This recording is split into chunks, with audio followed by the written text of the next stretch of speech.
I'm really not good at introductions, or videos, or guides, but for some reason I'm doing all three. So welcome, my name is Potato Unicorn. I am a Trove modder. I've been modding for Trove for a while, on and off. I started back in the early days, and I have a bit of experience under my belt, so somebody has asked me very politely to make a sort of guide for everyone. This will be a guide on the basics of the basics, or to get you a platform to stand on where you can experience sort of the more advanced stuff or more experienced stuff at your own pace, but we're basically just going to take you through all the sort of sections that you'll need to go through to get a mod from point A, from nothing, to putting it up on a website and sharing it with people. So hopefully we can get to that point, and hopefully it isn't as painful as you or I think it will be. But a few things before we get into it. If you didn't know, mods are for PC only. Consoles do not have the support for modding capabilities. And that's not on the devs or anything, that's just the sort of limitations they're working with, and I don't think it'll ever come to console personally. Or maybe it will, who knows, but for now it's not. And by saying that, if you're on console, you can absolutely still mod. In fact, I hope everyone that wants to mod will. It's great, it's creative, and it's just so good seeing something you made in-game looking really nice. Brings a smile to your face. So a few more things. English is hard. We'll be using a software called Cubicle.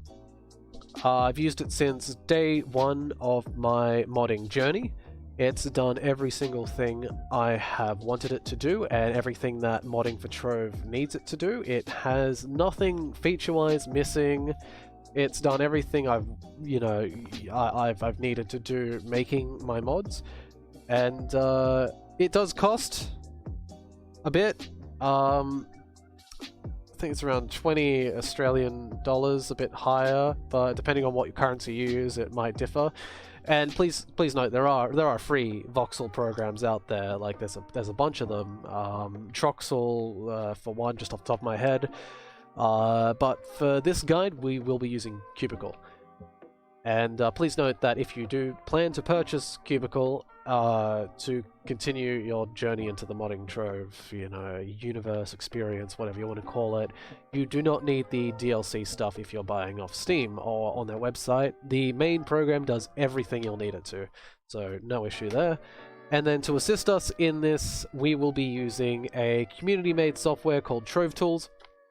It's pretty much what the name is. It's a community hub with a lot of Trove tools that we will be using for mods. It basically automates and just makes a bunch of our sort of, proceedings where we need to extract files and make a compilation of all these things to turn into a mod which you can share. It just makes those so much more easy. And it just saves you a lot of pain and possible headaches. So I absolutely suggest you get into that. There are ways you can do it without Trove tools, but they are a bit more painful. They include sort of using batch files to extract the files that you want from the game, and a very finicky way to sort of compile the mod after you're done editing all the stuff. And trust me, Trove tools will help you out immensely if you're a beginner coming into this with no knowledge, so I suggest you grab that. But I will obviously download it, install it with you, and show you later down the line. For now, I'm just giving you a heads up. So with the basics of the basics in mind, we will be getting this sort of chapter 1, part 1, whatever you want to call it, off with creating our core game folders that we will need going into modding. And what I mean by this is just the folders that aren't included with the base game that will be used by the system and by us to mod Trove. And then, as you can see, I'll show you the location of the game files, and I will also help you make a good folder structure for your projects. And what I mean by that is, if you're editing files and saving files for Trove, and you're just chucking them all in the one place, you'll soon find that you're going to have a nightmare of a, you know, Where's Wally or hide and seek, trying to find these files and just absolutely pulling your hair out. So to save time and just, you know, stop your hair falling out, we're going to make a bunch of folders to save you that pain. So let's just get straight into this. Let's show the location of the game files. So I've just got a quick, just, you know, snipping of a document that I made earlier. But if you're using Steam, it'll be in the drive you have installed Steam in. So for this, it was C. And then in the program files, x86, Steam, Steam Apps, Common, Trove, Games, Trove again, and then to Live. If you've got Steam, but you're saving your games on a different drive name, so a different drive, if it's bigger, or you just have too many games on the one main drive, it'll just be drive name, and then onto Steam again, Steam Apps, Common, Trove, Games, Trove, Live. Glyph's much easier. It's just, you go into the glyph, and it's just glyphs, games, Trove, Live. So I have it saved in this secondary section, so I'm just going to show you how to navigate to that. I'll just go to the File Explorer, bring it over here. Let's just go to my B drive, Steam, Steam Apps. Let's go to Common, let's go to Trove. Let's go to Games, Trove, Live, and here we are.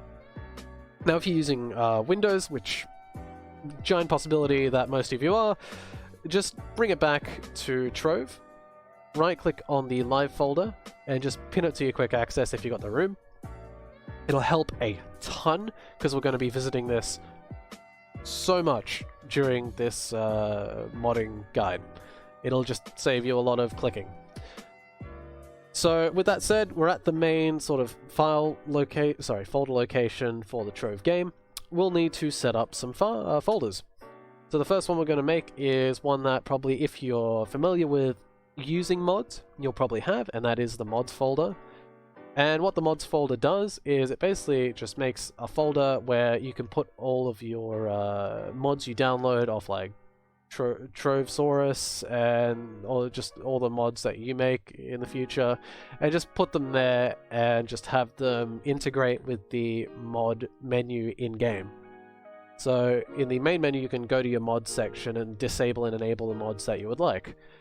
And quite helpful. So that's where that gets kept. So if I just go to... Oh, not there. That. If I just show you, this is all my old folders that I had to move before I made the guide. So let's just go to my mod folder, and here we are. Completed mods are in a tmod format, .tmod, so just keep that in mind. And a pure example would be, let's say, the Super Hotbar mod. Interesting name, I know, but what it does is it reworks the hotbar with your health, energy, and skills, and it just gives you more clarity into what's happening. So what I mean by that is, if I use a long cooldown skill, it'll add a timer telling me when that is back up. And for my knowledge, I don't believe the base game does that. So mods are really interesting in that regard. Another really good one is the Symbols Chat mod. That's emotes into the chat. Just memes. It's great. I love it. Makes chatting a lot more fun when you can use those. But absolutely. So mods folder, great. Add that in. And the next one we'll have to create is the QB export folder. So just with me in this live folder, we just need another one. And just all lowercase, by the way. All of these folders are lowercase. Just Q and a B, and then just type export after. And what this does is when we are transferring files and then sort of converting them into the other files that we need, a certain file type when using the dev tool in this folder, so the dev tools are just down here, which are batch files, which we use to convert different file types to the ones we'll need, it will put those sort of exports from that file conversion in this folder. And it's just a needed folder in that regard. So make the QB export folder and you'll be fine. The next 3 folders we'll have to create are called the override folders. What this does is this overrides the core main Trove files. So let's say I had a mount and I wanted to replace the mount body with something that I wanted to edit. If I wanted to change the color or the shape or something, I would edit that in my voxel program, turn it into the file that Trove would like, so not a tmod but a blueprint, I would go into the blueprints folder, go to my override folder, put it in there, and the next time Trove boots up, it'll go, oh, here's something in the override folder.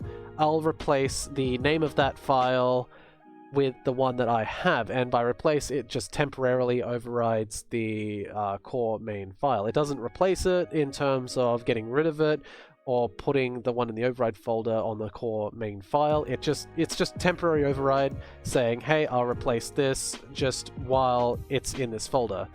And by doing this, we can easily see our mods. So like, I can load up the body of the mount, go into game, check it all out, take it out, and it'll revert back to the normal mount body. But it's a really easy way just to check out the changes that you make and just experiment and test, and it's just, they're really useful files. So in saying that, we'll go in and create those. So if you want to go to the first one, which is blueprints, just double click on that, and just right click and create a folder, all lowercase, just override. And we'll have to do this 2 more times for a couple more folders. Go back to the live, the main folder. You can also click on the quick access that you used. Just made. And then the next one we want to click on is the particles. This is a bit more, so in terms of more folders. So we'll have to go to particles, VFX, particles, and then create an override folder. Exactly the same, just all lowercase, override. And then we'll go back to live, or just use the quick access. Then we'll go to UI, right click, new, folder, and then just one more override. And that's done, paint over. We've created the main core files that we need, and those are going to be extremely helpful. So the next part that I wanted to do personally is just get you guys to make a structured folder system to save your projects in. And I usually just keep mine in QB export since it's a custom made folder, so it won't mess with anything. You can save this, of course, somewhere else on a different hard drive, you know, where it just make it somewhere memorable and make it so you can navigate it easily. So what I mean by that is I'll call mine Trove modding files, go in here, and I'll just put parent folders of stuff I usually make. So let's say mounts, let's say costumes, let's say I consider dragons to be different from mounts, so let's do dragons. And then let's do unfinished ideas for if I can't figure out what to make and I've sort of got something interesting going and I just want to put it in there.